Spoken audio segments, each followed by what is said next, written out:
Boa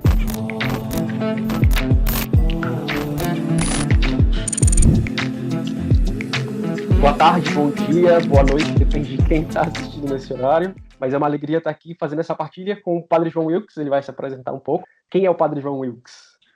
Oi, João Carlos, um abraço para você, para todos os que estão também acompanhando, né, essa partilha.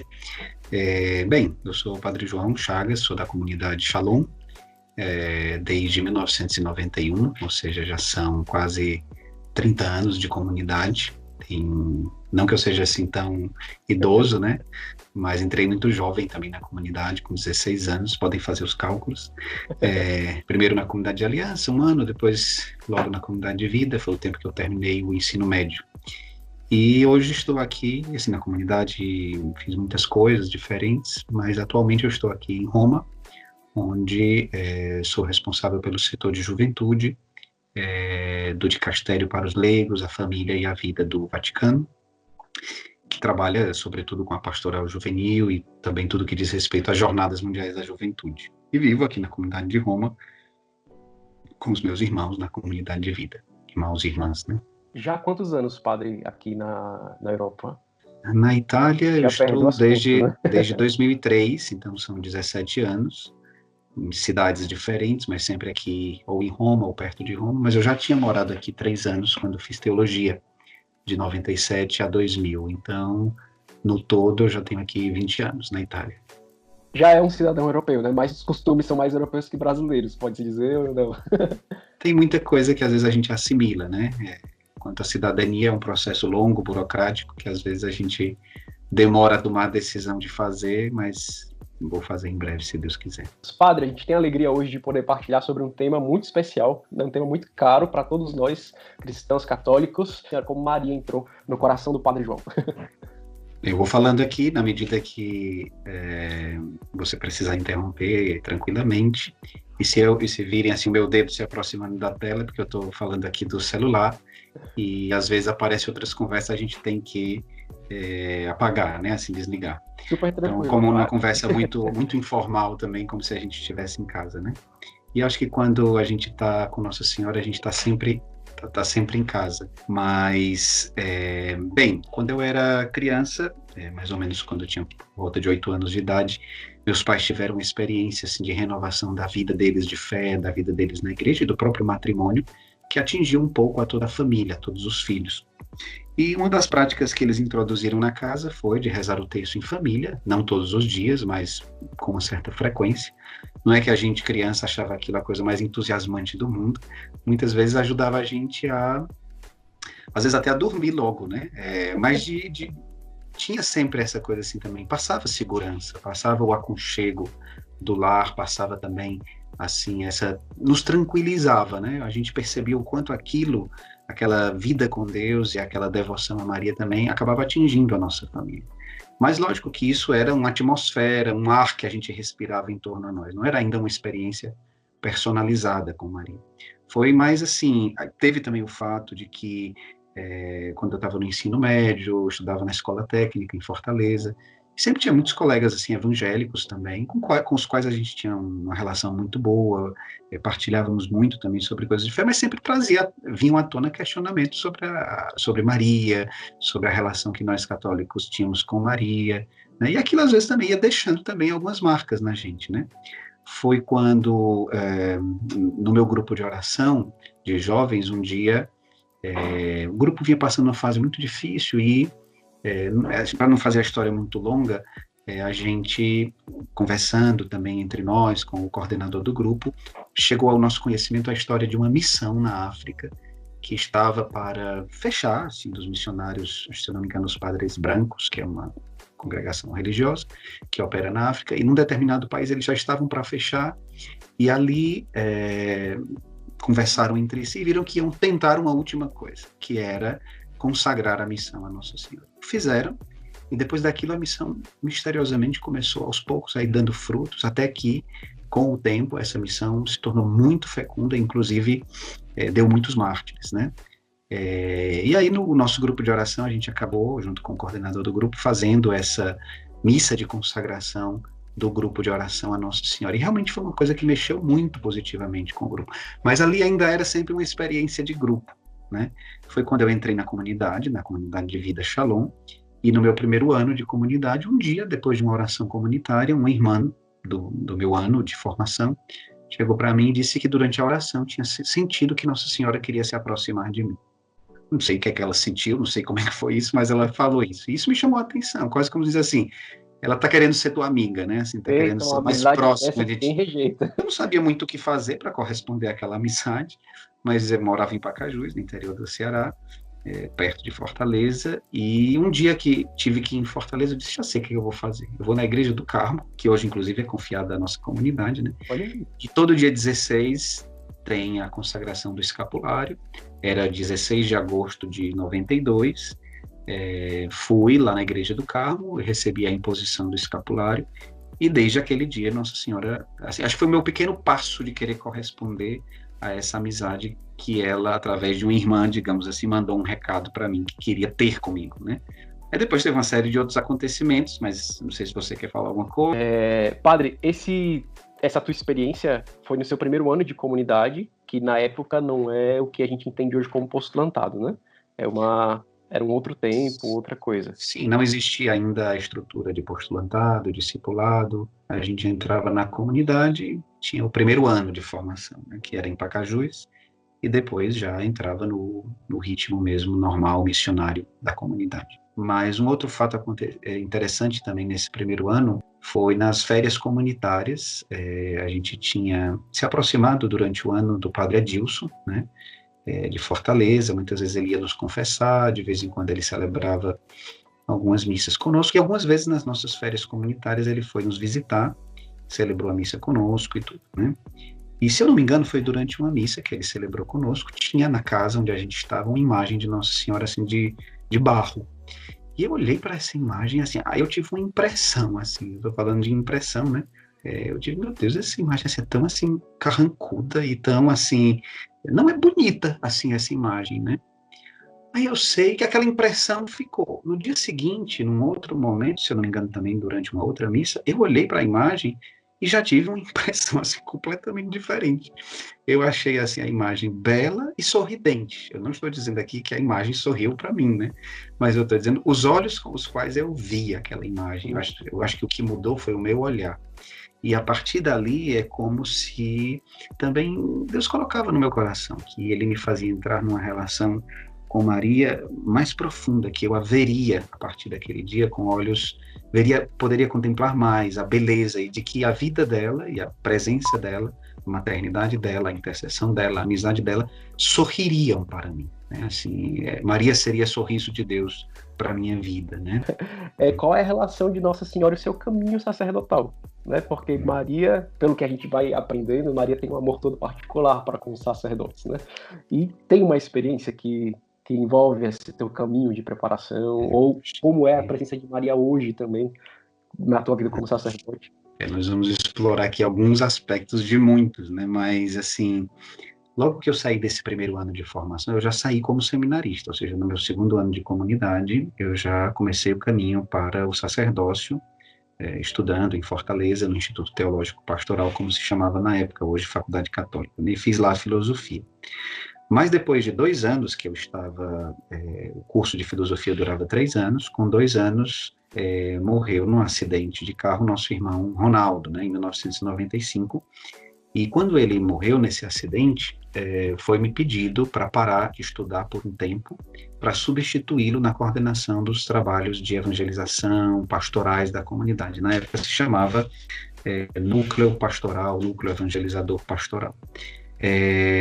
E quando eu assumi esse trabalho, em 95, assim, tive que interromper os estudos e não via muita perspectiva de voltar a estudar, porque eu me envolvia cada vez mais naqueles trabalhos e parecia que não tinha jeito de voltar, né? Até que um dia, se eu não me engano, foi 12 de dezembro de 96, tinha uma pessoa que trabalhava comigo, um irmão da comunidade de Aliança, era um dos meus braços, assim, no trabalho em Fortaleza, que era o Newton Crispino, da comunidade de Aliança, e ele chegou ele é um profissional no mundo da administração e tudo, ele chegou para mim e disse que tinha sentido no coração que ele iria ficar trabalhando na empresa dele pela manhã, mas que à tarde ele queria dar a disponibilidade dele para servir a obra mais intensamente. Como ele era uma pessoa que estava muito à frente comigo, tive como dividir com ele algumas tarefas fundamentais, ou seja, eu fiquei mais com a coordenação apostólica geral da comunidade e ele ficou mais com Fortaleza. E esse era o dia de Nossa Senhora de Guadalupe. Quando eu fui ver a leitura do ofício das leituras, era aquela em que Nossa Senhora se dirigia na aparição de Guadalupe ao índio, né, Juan Diego, e ela chamava ele de Juanito. E na época, meu nome é João, me chamavam de Joãozinho, que seria como Juanito em português, né? Ela dizia, não tenhas medo, tu que és o menor dos meus filhos, né? Eu estou contigo. E assim, todo aquele carinho com o qual ela se relacionava com Juanito, né? Que era o Joãozinho, o índio. Assim, o impacto daquele carinho, daquele cuidado, daquela proteção, me atingiram profundamente também.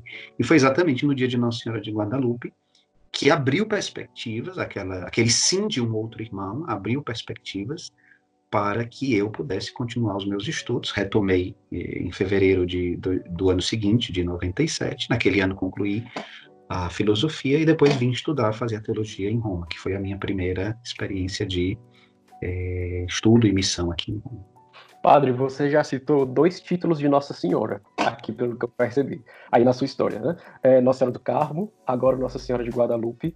Me veio que espontaneamente, tem algum título de Maria que o senhor se relaciona de maneira mais próxima, assim? Bem, se a gente vai continuar a nossa conversa aqui, vai aparecer outros também.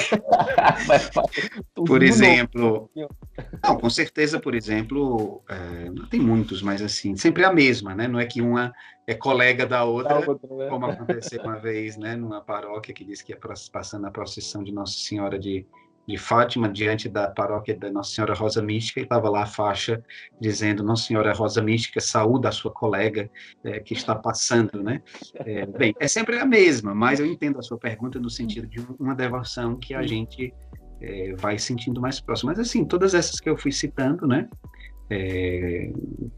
Mas, por exemplo, uma outra situação interessante foi quando eu estava aqui em Roma, estudando, já estava me encaminhando para a conclusão da teologia, mas aí já era novamente um outro problema. Assim, eu era o responsável da missão aqui em Roma, todos éramos muito jovens ainda na comunidade, ou a maioria, e não via muito perspectiva de volta para o Brasil para poder dar os passos decisivos para a ordenação. E um dia nós fomos para uma missa na igreja aqui em Roma de Nossa Senhora do Milagre, que é a igreja onde São Maximiliano Kolbe celebrou a primeira missa, e houve também lá o milagre de uma conversão, né, muito forte. E voltando para casa, o Moisés me liga e diz, naquele dia, que eu começasse a me preparar para voltar para Fortaleza no ano seguinte, assim que terminasse a teologia. Isso era, se eu não me engano, era dezembro de 96, mas que eles já estavam vendo uma pessoa para vir para o meu lugar, e que eu me preparasse para voltar para Fortaleza e dar os passos decisivos para a ordenação. Então, uma outra, se eu não me engano, era o dia da Imaculada Conceição, 8 de dezembro de 96, é sempre uma data mariana e também aquela devoção à Nossa Senhora do Milagre, né? E aconteceram outras coisas também, como, por exemplo, quando eu voltei para Fortaleza, né? Logo nos primeiros meses, assim, voltei no final de 2000, sim, mais ou menos em outubro, se eu não me engano. E quando eu voltei, logo no começo do ano seguinte, eu fiz a consagração a Nossa Senhora através do método de São Luís Maria de Montfort, né? Isso foi no início de 2001.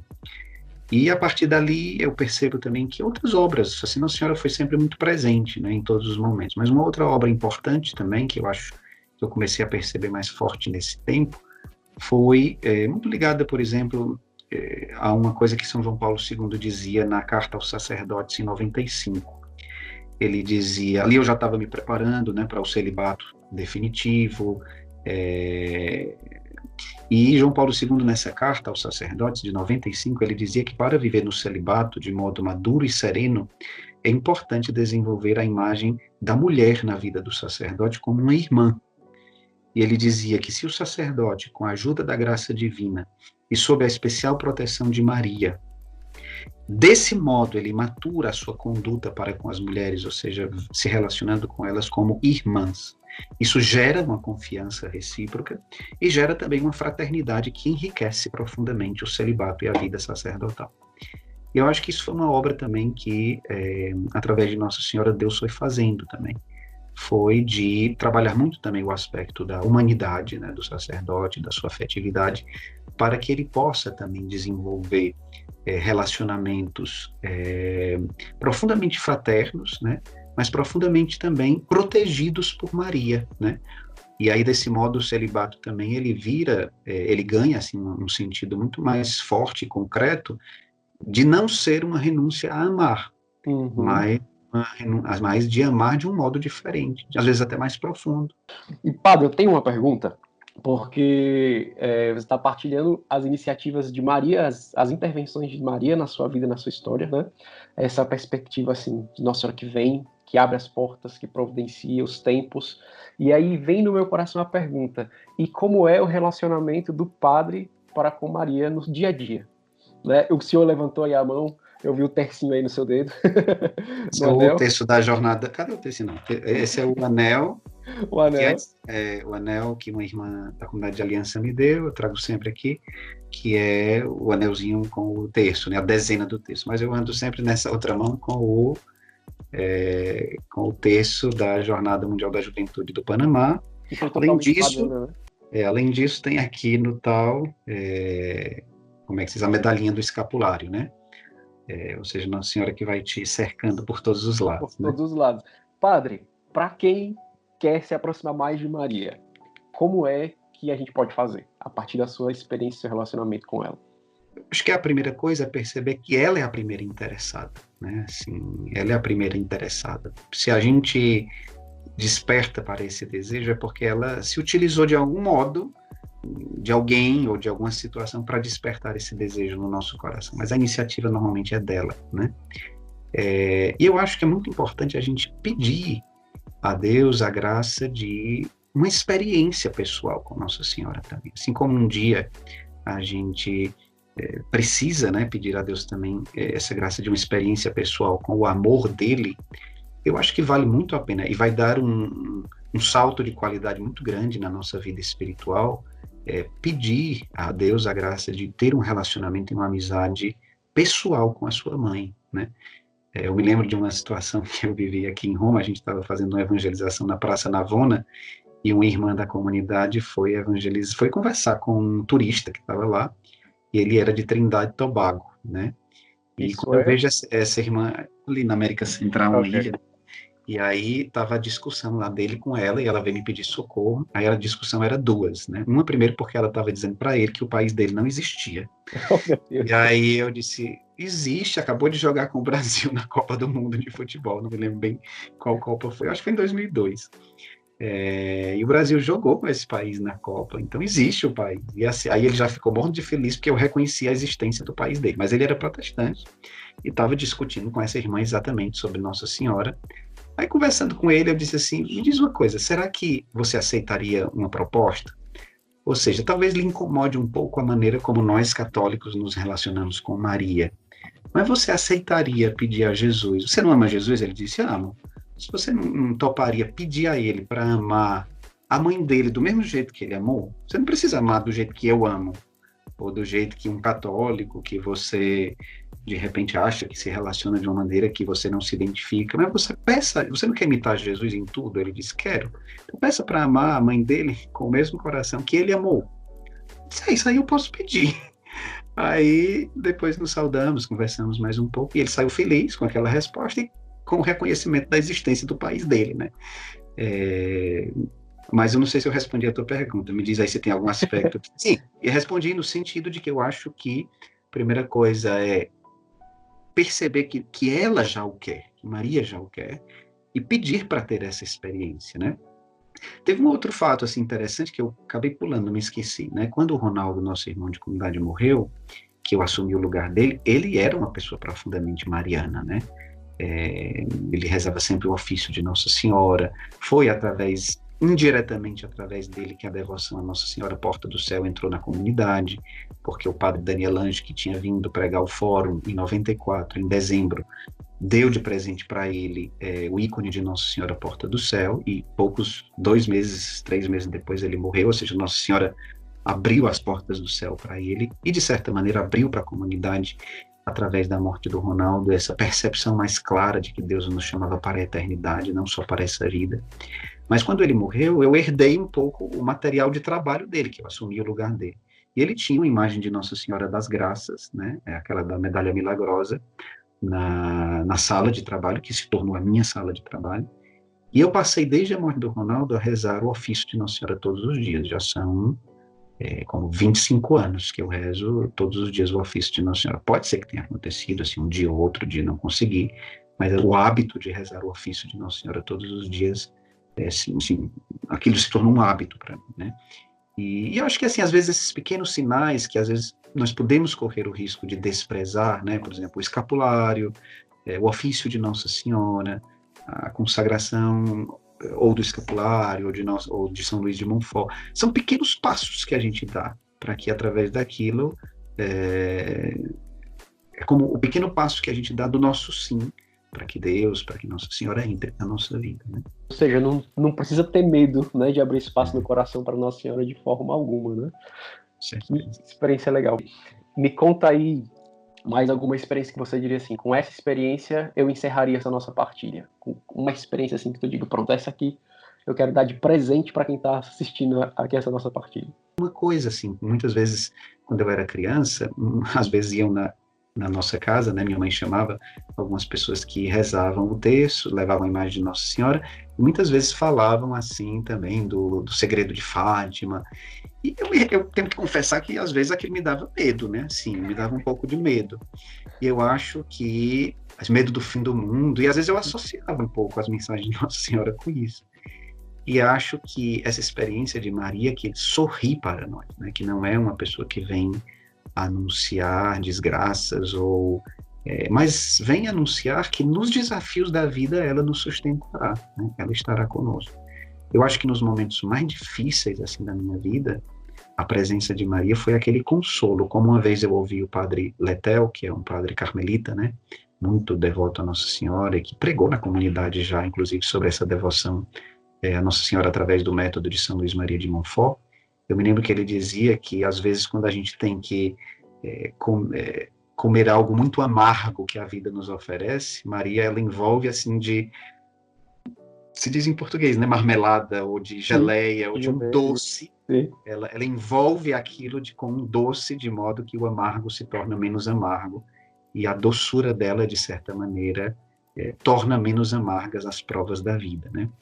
Eu acho que isso é uma coisa, assim, que é muito forte assim na minha vida. Também nos momentos mais difíceis, realmente se colocar sob a proteção de Nossa Senhora é um remédio assim, uma vacina extraordinária para todos os desafios da vida. Bendito seja Deus. Padre, muito obrigado por essa partilha. Eu saio daqui, eu estou aqui pensando, as pessoas que vão escutar isso aqui depois vão sair tão enriquecidas quanto eu estou saindo agora. Muito obrigado. Agradeço também, João Carlos, me pediram para dar um testemunho, né, mas foi ideia minha de fazer isso mais como entrevista, porque acho legal também o estilo que você faz e que Nossa Senhora possa realmente lhe envolver completamente com o manto e a proteção dela, e todos aqueles também que verão esse vídeo, né, escutarão essa partilha, que de algum modo isso possa contribuir de maneira muito simples, mas para gerar esse desejo de entrar numa amizade, numa relação pessoal com Maria, né, no seu coração imaculado. Padre, vamos fazer assim, vamos encerrar com uma bênção, pode ser? Pode. Pela intercessão de Nossa Senhora, a bênção de Deus Todo-Poderoso, Pai, Filho e Espírito Santo, esteja sobre todos nós e permaneça para sempre. Amém. Amém. Bendito seja Deus. Então, até o próximo testemunho. Um abraço, João Carlos, e a todos também.